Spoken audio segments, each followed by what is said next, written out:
தூத்துக்குடி அனல் மின் நிலையத்தில் தீ விபத்து ஏற்பட்டிருக்கும் நிலையில் அதனை அணைக்க 13 மணி நேரத்திற்கும் மேலாக தீயணைப்பு படையினர் போராடி வருகின்றனர். இது தொடர்பான கூடுதல் விவரங்களோடு இணைக்கிறார் செய்தியாளர் முரளி கணேஷ். முரளி கணேஷ், விவரங்கள்.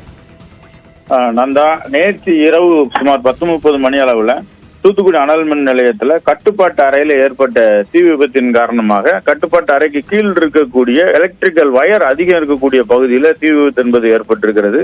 இதனை அணைக்கக்கூடிய பணியில கிட்டத்தட்ட 3 மாவட்டத்தை சேர்ந்த 15க்கும் மேற்பட்ட வாகனங்கள்ல வந்த தீயணைப்பு வீரர்கள் தீ அணைக்கக்கூடிய பணியில் ஈடுபட்டிருக்காங்க.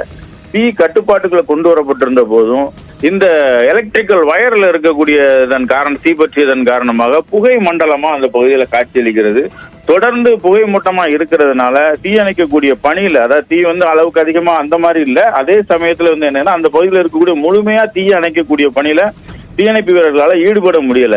அதனால அதிநவீன தொழில்நுட்ப கருவிகளை கொண்டுட்டு வந்து இந்த பணிகளை மேற்கொள்றதுக்கான நடவடிக்கைகள் எடுக்கப்பட்டிருக்கிறது.